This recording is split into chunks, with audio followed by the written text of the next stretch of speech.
It's a beautiful day for a wedding. Sometimes I just want to break out in song. I think that one is from Corpse Bride.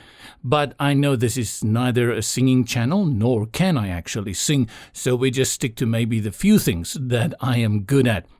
We did this 2 weeks ago and I started with it, and then last week I interrupted it with Topaz Mask AI.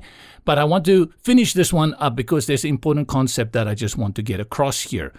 And let's start with this site that I've got here, and we're going to look, if you look here on the left, at these three displays. This is your high resolution display at 2560 pixels across. This one is your normal 1920, and this is a standard 1440, and I'll explain a little bit more again very soon. What I want you to observe, though, is that this entire container, you see this gray box here, this is in the high resolution, stretches all the way from the screen from left to right. And when I go to the lower resolution, which is 1920 high resolution HD, it still does that. It's still all the way from the left to the right. And when I go to 1414, it still does that. You can see these four images. I don't want to say four girls because I think this is the same girl, right? Well, let's not get distracted. These four images, they keep stretching. Doesn't matter which display I'm at. Let's go then to another one, also fashion. Where is my bar? I'll go here. And let's start with our high resolution. And now you will see this white space, literally white space on the left and the right. And then when I go to a low resolution, the space gets less. It doesn't actually get less. It's just that your screen is smaller. So what you observe, and now I go to 1440, it almost fills the entire screen. So here we've got four images again. They do not stretch according to the monitor resolution. They stay within that frame there. And that frame has many names. If you go into the theme and you check, some call it the width, some call it the page width, canvas wrapper. I like the canvas wrapper, but to understand it, that this is your content width. Let's call it content width. But you can go beyond the content width, like this case, if you want to. So I'll just open my Photoshop here because we did have this one previously. And let's deselect that. Oh, nope, this way around. Okay, so this is our high resolution at 2560 pixels. And again, here, this entire area here, this is your content, and you will see as I bring in the next one, the content width remains the same. This image here, this lady in this, what is this, shocking peach, what do you call this color? In this dress, her image stretches from screen to screen, whereas the content in here do not stretch. So what is important here, when you are setting an image size for your big screen, like your high resolution, you will need to take into consideration that this image has to stretch all the way to 2560 pixels. Currently, most of us, myself included, prepare for 1920.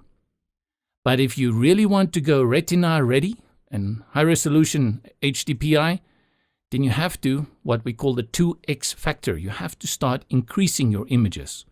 And previously we used to think of an image in terms of anything below 300, 200 kilobytes. I still like the under 200 kilobytes.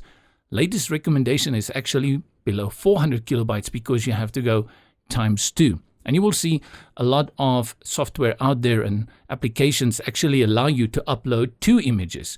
If somebody comes to your normal HD display, it serves up this image, this one. And if they come to your Retina display, it serves up this image. But here is the other thing.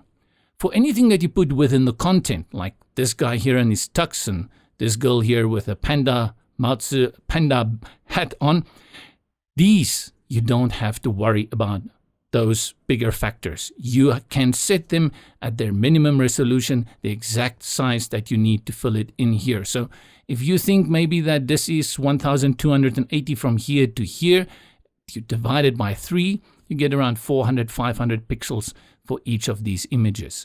The moment you go full width or you have a hero image, then you have to start thinking, how good do I want this image to look? And like I said, the reality is that we're already facing a world where the images that we used to prepare for hero images, we're actually supposed to be making them larger.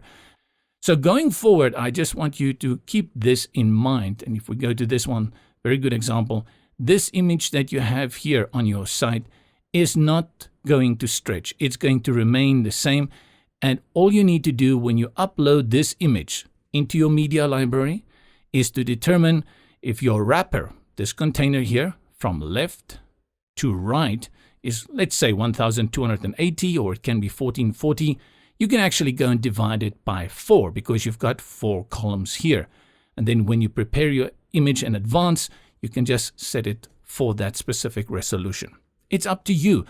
A lot of the plugins that we have now will serve it up according to what the page is. So even if you bring in a mega huge image, it's not going to get served up mega huge as long as you set it within your builder.